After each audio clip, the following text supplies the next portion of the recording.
El testamento de un multimillonario desaparece, y la única copia está en manos de un niño negro. La lluvia acababa de dejar de caer cuando Elijah Brooks, de 12 años, pedaleaba su oxidada bicicleta azul por las aceras agrietadas de Brentwood Hollow. El cielo aún estaba cargado de nubes grises que amenazaban con volver a llorar. Las calles estaban resbaladizas y silenciosas, llenas de folletos empapados, cristales rotos y los problemas olvidados del día anterior. A Elijah no le importaba el silencio. De hecho, lo prefería. Le daba espacio para pensar, para observar el mundo con atención como siempre lo hacía, con los ojos muy abiertos y los bordes de su cuaderno. El desgastado cuaderno verde estaba bien sujeto bajo el brazo, con páginas llenas de todo, desde bocetos de pájaros extraños que había visto en el callejón hasta conversaciones oídas por casualidad e historias que se inventaba. Lo llamaba El mundo como lo veo. Era privado. Solo su hermano mayor, Desmond, lo había leído, y solo una vez. Elijah no escribía para nadie más, solo para sí mismo. Se adentró en East Garrison Park, donde ya no venía nadie, y menos tan temprano. Los columpios estaban oxidados, el sube y baja tenía un extremo roto, y la vieja fuente de piedra del centro no había rociado agua en años. A Elijah le gustaba estar allí. Era como si el mundo se hubiera olvidado de este lugar, y eso lo hacía sentir seguro. Al detenerse cerca de la fuente, algo extraño le llamó la atención. Una tira de cuero que sobresalía de debajo del banco de madera, apenas visible bajo las hojas caídas y el periódico húmedo. Apoyó la bicicleta en un cubo de basura doblado y se agachó, rozando el cuero resbaladizo con los dedos. No era un bolso cualquiera, era un maletín, viejo pero con aspecto caro, de esos que solo había visto en películas o que llevaban los hombres trajeados del centro. Tenía la superficie rayada, el asa deshilachada, pero el pestillo de latón se abrió con suavidad.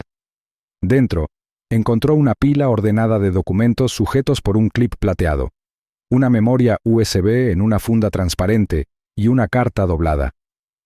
La carta estaba sellada con lacre, del tipo que se usaba en los viejos tiempos, estampada con las iniciales LV, y escrito en el frente, para Howard Greaves, soldado. El corazón de Elijah latía con fuerza.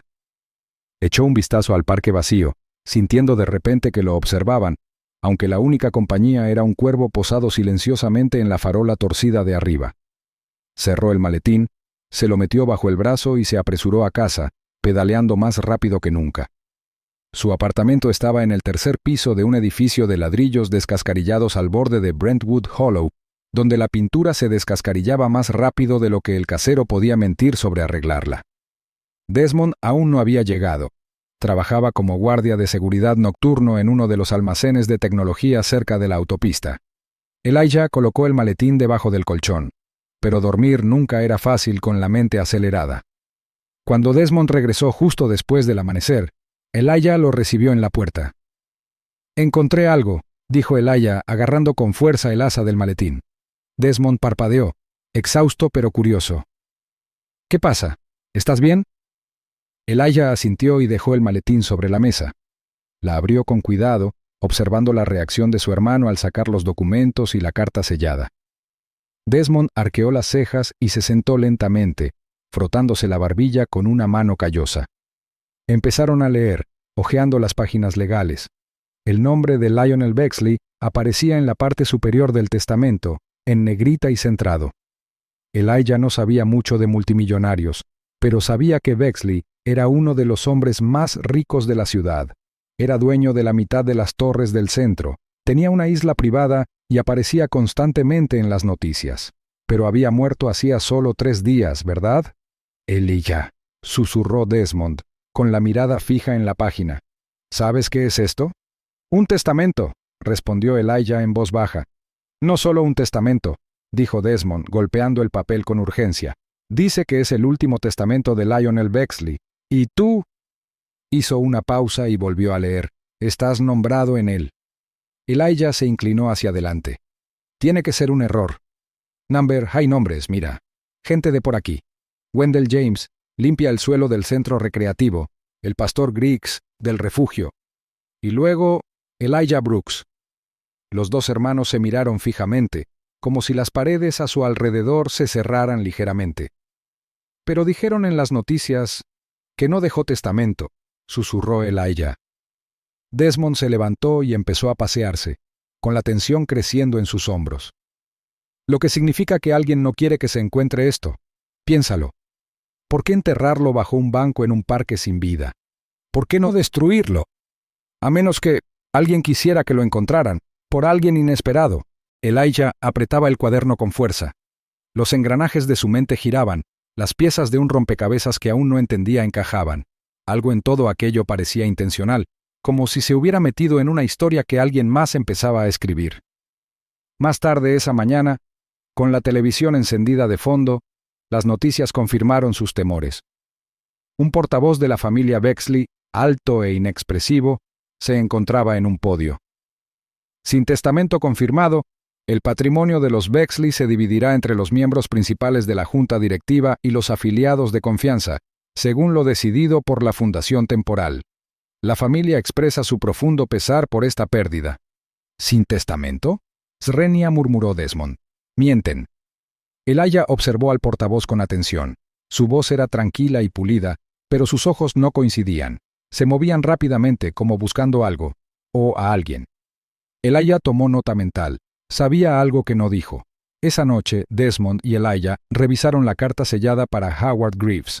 En contra del consejo de Desmond, Elijah rompió la cera con cuidado y desdobló el grueso papel.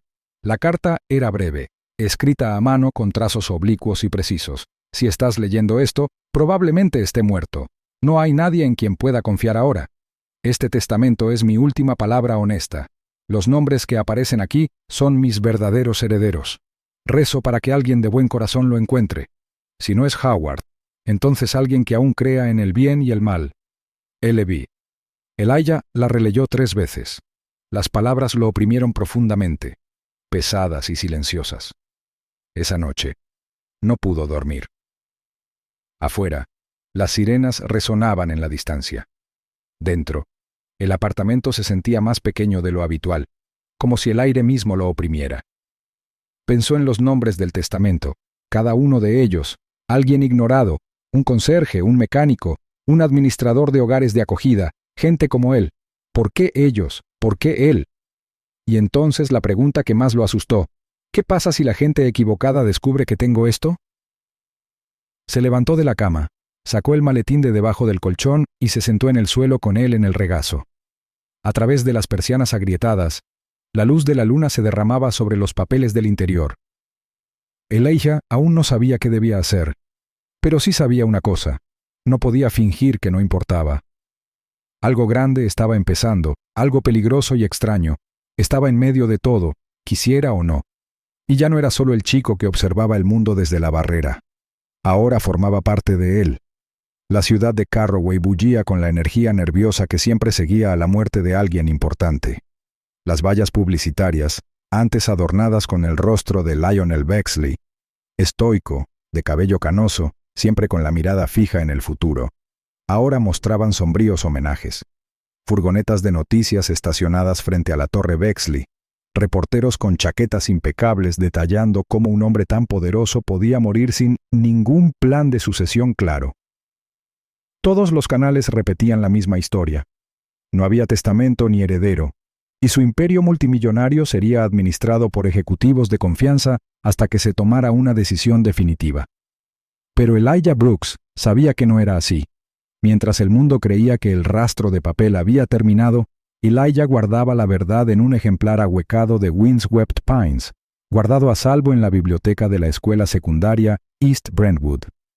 Pero últimamente, ni siquiera la biblioteca se sentía segura. Todo empezó con la camioneta negra. Al principio, Elijah creyó que la estaba imaginando. Estaba parada cerca del estacionamiento de la escuela un martes, brillante e inmóvil, con las ventanas tan oscuras que absorbían los reflejos. Al día siguiente, pasó lentamente mientras volvía a casa en bicicleta, con el motor zumbando bajo, casi cortésmente. El jueves apareció frente al supermercado de la esquina de Brentwood Hollow, donde a Desmond le gustaba comprar burritos congelados y refrescos de imitación. «Des», dijo Elijah en voz baja mientras caminaban a casa esa noche, «creo que alguien nos está observando». Desmond miró a su alrededor, agarrando con una mano la correa de su mochila. «¿Por qué dices eso?» Elijah dudó y susurró. Una camioneta negra. No para de aparecer. La vi cerca de la escuela, y luego cerca del mercado. Desmond se detuvo. La calle estaba en penumbra, solo una farola parpadeante los iluminaba. Apretó la mandíbula. ¿Seguro? No estoy loco, dijo Elijah, un poco más brusco de lo que pretendía. Recuerdo las matrículas. Este tenía una abolladura en la parrilla delantera. Siempre el mismo coche. Desmond no discutió. Solo asintió una vez, con cierta seriedad. Mañana haremos otra ruta, y no vayas solo a ningún sitio, ¿me oyes? Esa noche, cerraron las puertas 2 veces. Desmond metió el maletín en su apartamento y lo guardó detrás del panel suelto del armario. Pero ninguno durmió bien. A la mañana siguiente, Elijah se desvió por el centro comunitario antes de ir a la escuela, con la esperanza de despejarse. Fue entonces cuando lo vio. Un hombre alto con un traje gris oscuro, zapatos brillantes golpeando el suelo, con una sonrisa falsa como si fuera una tarjeta de visita. Hablaba con la recepcionista, con una voz suave y excesivamente amable. Elijah, llamó una voz suavemente a sus espaldas. Era el señor Wendell, el conserje mayor, de mirada cálida y manos torcidas por tantos años de trabajo duro. A Elijah siempre le había caído bien Wendell. Hablaba despacio, pensaba profundamente y recordaba nombres. «Deberías evitar a ese», dijo Wendell, señalando con la cabeza al hombre de traje. Entró haciendo preguntas raras. Dijo que era urbanista, pero no dejaba de preguntar si alguien había visto a un chico, negro, más o menos de tu altura. Dijo que había perdido un maletín. A Elijah el corazón le latía con fuerza. ¿Le contaste algo? Wendell lo miró directamente a los ojos. ¿Crees que le contaría a alguien sobre ti, chico? Swingo dijo con dulzura, no con una cara como esa. Elijah esbozó una sonrisa nerviosa y se inclinó. Señor Wendell, ¿puedo preguntarle algo? El anciano asintió, indicándole que se dirigiera al pasillo. Se sentaron en el armario de suministros del fondo, rodeados de cubos, rollos de papel viejos y un ligero olor a limpiador de limón. Elijah sacó el testamento doblado de su mochila. Wendell entrecerró los ojos a través de sus gafas, agrandándose al leer la firma. «Aquí está», susurró con la voz quebrada. «Lo vi escribiendo esto. El señor Bexley cambió casi al final. Dejó de confiar en su junta. Dijo que lo rodeaban como lobos. Dijo que quería dejarlo todo a quienes nunca lo esperaron». Elijah contuvo la respiración. «¿Por qué tú? ¿Por qué le caemos bien a la gente?» Wendell sonrió con tristeza. «Porque lo vimos cuando nadie más lo vio. No al hombre de las noticias, al hombre tras la cortina. Limpié su estudio durante 10 años. Solía hablar como si aún fuera humano». Fuera del armario la voz del hombre trajeado resonó débilmente. Elijah guardó el papel en su mochila. «Mantén la cabeza gacha», susurró Wendell. «Y si ese hombre vuelve, corre». Elijah asintió y salió por la puerta lateral, con el corazón latiéndole con fuerza en los oídos. Esa tarde Desmond investigó un poco. Volvió a casa con un nombre y una expresión como si acabara de resolver un rompecabezas que no quería terminar. «¿El que ahora gestiona el patrimonio de Bexley?», dijo Desmond, arrojando una carpeta manila sobre la mesa. «Thorne Bexley, primo, abogado, frío como el cemento. Dirige Hargrave y Milner. Solía trabajar para Lionel, pero tuvieron una pelea. ¿Es peligroso?», preguntó Elijah. Desmond exhaló. «Si la mitad de esto es cierto, sí. Y si este testamento se divulga, lo pierde todo». Elijah decidió que era hora de volver a trasladar el testamento. El apartamento no parecía seguro, e incluso Desmond admitió que alguien podría estar vigilando su edificio. Así que Elijah ideó un plan minucioso.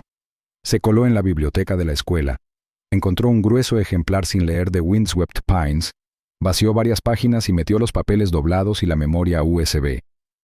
Deslizó el libro al estante inferior del pasillo de no ficción, 5 libros a partir de la izquierda. Pero cuando regresaron al día siguiente, ya no estaba. La bibliotecaria juró que nadie lo había sacado. Ninguna grabación de seguridad cubría esa esquina. Simplemente había desaparecido. Esa noche, la puerta del apartamento se abrió con un chirrido a las 2:17 de la mañana. Elijah se despertó sobresaltado al oír unos pasos suaves. Desmond ya estaba levantado, agachado detrás de la puerta con un bate de béisbol. pero la figura no entró en su habitación. Solo pasos lentos en el pasillo. Y luego silencio. Revisaron cada cajón. No se llevaron nada. No estaban robando, susurró Desmond, con la mirada fija en el armario. Estaban buscando. A partir de ese momento, cada sombra se sintió como una amenaza. Y entonces, algo inesperado. Algo que ninguno de los dos vio venir. Elijah por fin consiguió que la memoria USB funcionara. Usó la computadora de la biblioteca después de clase, insertándola en el viejo puerto USB con dedos temblorosos. Por un instante, la pantalla se quedó en negro. Entonces, un video cobró vida. Allí, sentado en un estudio en penumbra, rodeado de libros y óleos antiguos, estaba el mismísimo Lionel Bexley. Su rostro parecía más delgado que en las fotos públicas, más viejo, más cansado, pero su mirada estaba clara, concentrada. «Si estás viendo esto», empezó Bexley, «es probable que me haya ido». Elijah se quedó paralizado. «No sé cuánto tiempo me queda», continuó Bexley, «pero le he ocultado el testamento a mi familia. No podía confiar en ellos, demasiados rumores, demasiada gente fingiendo quererme mientras planeaban quitármelo todo. Así que se lo dejé a quienes importan, gente que me conoció antes de convertirme en esto». Se inclinó hacia adelante. «Le confié el testamento a un chico, uno callado. Escucha más de lo que habla. Ve lo que otros ignoran. Si eres ese chico debes saber esto. Fuiste elegido, no por casualidad. Eres la clave de todo». La pantalla se oscureció. Elijah se quedó paralizado en la silla de la biblioteca. El zumbido del ventilador era el único sonido del mundo. Su corazón latía con fuerza. No fue un error. Él era el plan. El viento azotaba los callejones destrozados de Brentwood Hollow, aullando como si supiera lo que se avecinaba. Elijah estaba de pie junto a la ventana tapiada de su apartamento, con el corazón latiendo contra su pecho como un tambor de advertencia. Afuera, un coche negro avanzaba lentamente por la calle por tercera vez en esa hora. No se detuvo, no tocó la bocina, simplemente pasó lentamente como un cazador rodeando a su presa. Elijah se apartó de la ventana, jadeante. «No queda nada», dijo Desmond en voz baja mientras guardaba una bolsa de lona en el sofá. «Tenemos que mudarnos.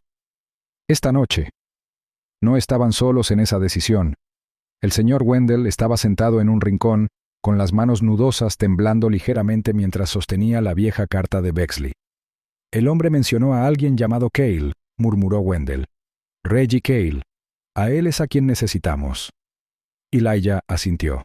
Recordó el nombre del video de Bexley. Un susurro en medio del mensaje. «Reggie aún tiene la ruta de acceso, si no la ha quemado». Reggie Cale, un exconsultor tecnológico que había ayudado a Bexley a obtener claves privadas, había desaparecido de la vida pública. Algunos decían que se había vuelto loco, otros, que había pasado a la clandestinidad. Wendell, sin embargo, tenía un contacto de años atrás, alguien que le debía un favor. Al anochecer tenían una dirección garabateada a lápiz y una ruta de autobús impresa a un lugar del que Elijah nunca había oído hablar, Northbrook. Por la mañana se habían ido. El viaje hacia el norte fue silencioso y frío. Elijah se sentó junto a Wendell en el asiento trasero de un autobús Grey Line medio vacío, abrazando su mochila contra el pecho. Desmond había querido ir, pero no podían arriesgarse a moverse en grupo. Prometió crear una distracción en la ciudad, desviar la atención de Elijah. Los hermanos se despidieron en silencio, ese tipo de silencio que se sentía denso, definitivo. Northbrook no era una ciudad. Era bosque, niebla y largos caminos que se agrietaban con el paso del tiempo. La casa, si podía llamarse así, se alzaba como un puesto de avanzada olvidado en el límite del bosque. Una red camuflada colgaba sobre una cerca oxidada. Los paneles solares parpadeaban desde el tejado como los ojos de una máquina en hibernación. Reggie Cale abrió la puerta con una escopeta colgada del hombro y una mirada desconfiada en ambos ojos. Su cabello era alborotado, su barba canosa y su voz tenía la agudeza de quien ha pasado años discutiendo con el viento. «¿Elijah Brooks?», preguntó tras comprobar un dispositivo parpadeante en la palma de su mano. Tienes la firma de Bexley. No pensé que ese viejo idiota lo hiciera de verdad». Dentro, el aire olía a café quemado y metal. Las computadoras zumbaban por la habitación. Los monitores parpadeaban con código y canales encriptados. Elijah le entregó la memoria USB y la carta doblada. Las manos de Reggie se movían rápidas pero precisas, como un hombre persiguiendo su propia sombra. «El testamento está encriptado», dijo Reggie, entrecerrando los ojos. «Pero mira, la firma coincide. La clave privada de Bexley no es falsa.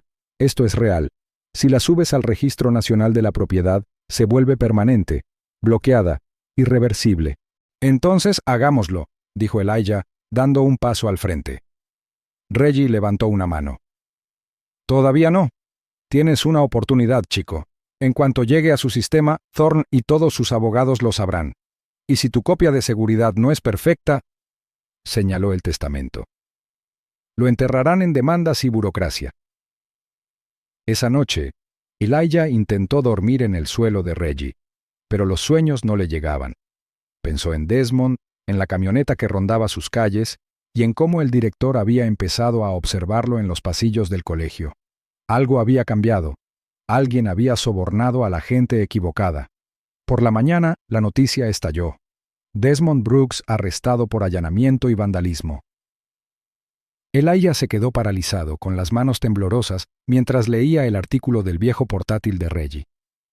La foto mostraba a Desmond esposado, cabizbajo y con una mancha de sangre en la mejilla. «No», susurró Elijah. No hizo nada. Wendell le puso una mano firme en el hombro. «Están reforzando la red. Tienes que actuar ya, antes de que sea demasiado tarde». Reggie trabajó rápido, construyendo una línea segura con el registro, preparando el testamento y el video para subirlo. 5 minutos más, murmuró. «Luego lo publicamos. Nunca lo borrarán una vez que esté activo». Pero 5 minutos fueron demasiados. El disparo vino de la nada, seco, repentino, rompiendo la ventana delantera. El cristal explotó hacia adentro. Elijah se agachó detrás del sofá. Wendell lo tiró hacia abajo, protegiéndolo. Reggie recibió un golpe en el pecho, cayendo con fuerza junto al escritorio. Jadeó una vez, con los ojos abiertos. «Elijah», graznó. «Un disco duro de respaldo, debajo del escritorio. Cógelo. Ahora». Elijah se arrastró por el suelo mientras otro disparo resonaba en el aire. Abrió un cajón de un tirón, sacó una pequeña unidad de disco duro con carcasa metálica y regresó corriendo. Reggie se desvanecía. La sangre le empapaba la camisa. Le temblaba la mano al extenderla. «La llave». Component Placement susurró clavando la mirada en Elijah. «Está en la tinta. La tinta». Y entonces desapareció. Elijah contuvo la respiración. Wendell lo levantó, arrastrándolo hacia la puerta trasera. «Muévete». «Srenia», ladró. «No pares hasta que yo te lo diga». Irrumpieron en el bosque detrás de la casa, corriendo entre los árboles, con las ramas golpeándoles la cara. Tras ellos, una sombra se movía, silenciosa, lenta, implacable. Harlan. Elijah solo había oído el nombre susurrado por Wendell, pero el hombre era inconfundible. Alto, pálido, con las manos enguantadas siempre en los bolsillos del abrigo. Nunca corría, simplemente seguía, pacientemente, en silencio. Para cuando llegaron a la estación de tren abandonada a las afueras de Northbrook, a Elijah le ardían los pulmones. Wendell se detuvo, con las manos en las rodillas, jadeando. «Nos esconderemos aquí. No entrará a ciegas». Se deslizaron entre vagones oxidados y contenedores vacíos, hasta que finalmente se metieron en una caja de carga semienterrada. Wendell se giró hacia Elijah, respirando con dificultad. «Tienes que pensar ahora», dijo. «¿Qué quiso decir Reggie? La tinta. ¿Qué quiso decir?» Elijah se quedó mirando la carta. Los trazos en la letra de Bexley. Una palabra destacaba, Graves, escrita con cuidadosos floreos. Sacó una lupa del kit de Reggie y examinó la curva de la Laupile. Allí, un micropunto, apenas visible. Lo desprendió y lo insertó en la unidad. El archivo se abrió. Una serie de números, larga y precisa. La clave de acceso que faltaba. Justo entonces, unos pasos afuera. Wendell susurró, «No te muevas». Entonces, lentamente, abrió la puerta de la caja y salió. Elijah esperó, y esperó. Wendell nunca regresó. El sol estaba saliendo cuando Elijah finalmente salió a rastras. El patio estaba vacío. No había Wendell. No había Harlan. Solo silencio, que se extendía hasta la mañana. Estaba solo de nuevo. Pero en su mano, Tenía la llave completa, la verdad que Lionel Bexley había enterrado en la tinta. La primera vez que Elijah volvió a ver Brentwood Hollow, no se sintió como en casa. Se sintió como una jaula. Furgonetas grises de vigilancia salpicaban los rincones donde una vez los niños jugaron al baloncesto. Hombres con abrigos oscuros merodeaban junto a la bodega, fingiendo leer el periódico. Había cámaras fijadas a los postes de luz, girando con precisión mecánica. Incluso la brisa parecía vigilada. Elijah se bajó la visera de la gorra, ajustándose el pañuelo alrededor de la cara. Su ropa no combinaba. Las botas le quedaban grandes, la chaqueta le quedaba corta, pero cumplía su función. Nadie prestó atención a un repartidor desgarbado en una bicicleta destartalada. No cuando el alcance de Thorne Bexley se extendía por la ciudad como una sombra con dientes. Se metió en el callejón detrás de una lavandería cerrada, consultando el mapa en su bolsillo. Las alcantarillas. Era la única entrada. «No puedo creer que esté haciendo esto», murmuró, abriendo la vieja rejilla oxidada.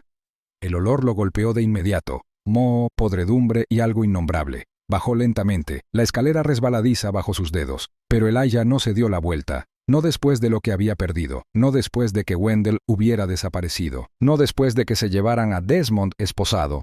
Ya no se trataba de dinero, se trataba de la verdad, de asegurarse de que gente como Thorne no ganara solo por tener poder. Siguió el tenue sendero bajo la ciudad durante casi una hora, deteniéndose solo para escuchar. Las ratas corrían a su lado. El agua goteaba de tuberías invisibles. En algún lugar arriba, el mundo seguía su curso. Pero allí, en este laberinto de sombras, Elijah se sentía invisible y más seguro que en semanas. En una bifurcación del túnel, una figura salió. «No te muevas», dijo una voz, firme, cansada. Elijah se quedó paralizado y luego levantó las manos lentamente. La luz de la linterna le dio en el rostro. «¿Eres Elijah Brooks?» El hombre llevaba una gabardina arrugada y una placa que sin duda había visto días mejores. «Soy Marlowe», dijo. «Detective, algo así, técnicamente suspendido». Elijah parpadeó. «Wendell me habló de ti. Dijo que podría ser nuestra última oportunidad».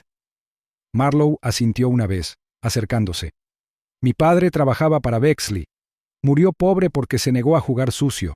No voy a dejar que Thorne borre todo lo que mi familia representaba». Juntos, siguieron adelante, emergiendo de un túnel olvidado cerca del centro. La torre Hargrave Milner se alzaba sobre ellos, una fortaleza de cristal y acero, envuelta en pancartas doradas que anunciaban la cumbre del legado. Dentro, Thorne pronto anunciaría su control legal sobre la finca Bexley. Reescribiría la historia mientras el mundo aplaudía, a menos que Elijah lo detuviera. Marlowe describió el plan dentro de una camioneta vacía cerca del estacionamiento. «Te incorporamos como técnico audiovisual junior. Conectas la unidad aquí», señaló un plano, «al panel de control principal. Los medios ya están configurados para la transmisión. Una vez que el video se reproduzca, Thorne ya no podrá controlarlo». Elijah tragó saliva con dificultad. «¿Y si me atrapan?» «No lo harán», dijo Marlowe. «Pero si lo hacen, mantén esa unidad cerca. Es tu único escudo». Dentro del edificio, el caos zumbaba como electricidad. Cámaras, reporteros, trajes y discursos. Elijah se movía entre la multitud como un fantasma, con un cordón que había encontrado en la camioneta. Nadie lo cuestionó. Nadie lo miró siquiera. Llegó al piso 22. La sala de servidores estaba a un pasillo de distancia. Entonces lo vio, en un monitor cerrado en una cabina de seguridad. «Sujeto en detención, Wendell S». A Elijah se le encogió el corazón. Lo tenían. Se giró hacia Marlowe, susurrando por el auricular. «Wendell está aquí. Está vivo». La voz de Marlowe se quebró. «No rompas el plan, chico. Hemos llegado demasiado lejos». Pero Elijah ya se estaba moviendo. La sala de detención del sótano estaba tras una pesada puerta de seguridad. Observó desde detrás de un carrito de limpieza hasta que 2 guardias salieron a tomar café. Entonces entró con la tarjeta robada. Wendell estaba encadenado a una silla. Tenía la cara magullada, pero sus ojos, esos ojos penetrantes y conocedores, se iluminaron al ver a Elijah. «No les dije nada», dijo Wendell con voz áspera. «Ni una palabra». Elijah se agachó y empezó a esposarle. «No podía dejarte aquí». De repente se oyeron pasos en el pasillo. Elijah se dio la vuelta y se encontró cara a cara con Harlan. Por un instante nadie se movió. Entonces Harlan hizo algo inesperado. Dio un paso al frente y susurró: «Una vez fui el limpiador de Bexley, long before Thorn. Sabía que este día llegaría». Antes de que Elijah pudiera hablar, Harlan pulsó el panel de control, desactivando las cámaras. «No estoy de su lado. Ya no». Le lanzó a Elijah un pase de seguridad. «Vete, haz que valga la pena». Wendell lo siguió con la mirada. «Solo...» «Sí», dijo Elijah, atónito. «Creo que solo cambió de bando». Momentos después, Elijah irrumpió en la sala de control. Dos técnicos se giraron, confundidos, pero Harlan estaba detrás de él. Su mirada fue suficiente para hacerlos correr. Con manos temblorosas, Elijah sacó el disco de su bolsillo. Se deslizó en el puerto con un suave clic. Las pantallas parpadearon. Luego brillaron en azul. Apareció una cuenta regresiva. La transmisión comienza en 10, 9, 8. Elijah contuvo la respiración. Entonces, el rostro de Lionel Bexley llenó todas las pantallas de la sala y del país.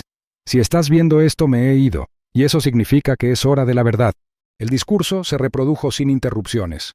A continuación, el testamento digital, con las firmas, los beneficiarios, el rastro descifrado, todo. En el salón de baile, abajo, el discurso de Thorn flaqueó. Levantó la vista mientras la multitud se quedaba boquiabierta. Los periodistas alzaron sus teléfonos. Los asesores legales se apresuraron a intentar controlar los daños. Era demasiado tarde. Al anochecer, los titulares eran inevitables. Fraude inmobiliario al descubierto. Thorn Bexley bajo investigación.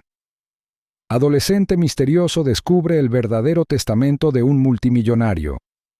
La verdad sobre Lionel Bexley finalmente sale a la luz. Elijah estaba de pie fuera del edificio, todavía con el cordón prestado, con las piernas débiles. Wendell le puso una mano en el hombro. «Lo hiciste». «No», dijo Elijah en voz baja. «Lo hicimos». Semanas después, Brentwood Hollow se sentía diferente. Tranquilo de nuevo, pero no olvidado. Con el patrimonio finalmente redirigido a sus legítimos beneficiarios, Elijah se negó a quedárselo todo. Primero honró la lista, asegurándose de que cada nombre recibiera su parte.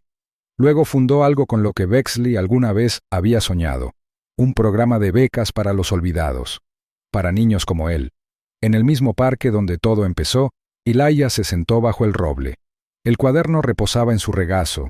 Sus páginas estaban llenas de garabatos, recuerdos, códigos, y ahora, una frase final. Incluso un niño callado puede cargar con una verdad a viva voz. Cerró el cuaderno y sonrió. El testamento había desaparecido del mundo, pero nunca se perdió. Solo esperaba las manos adecuadas.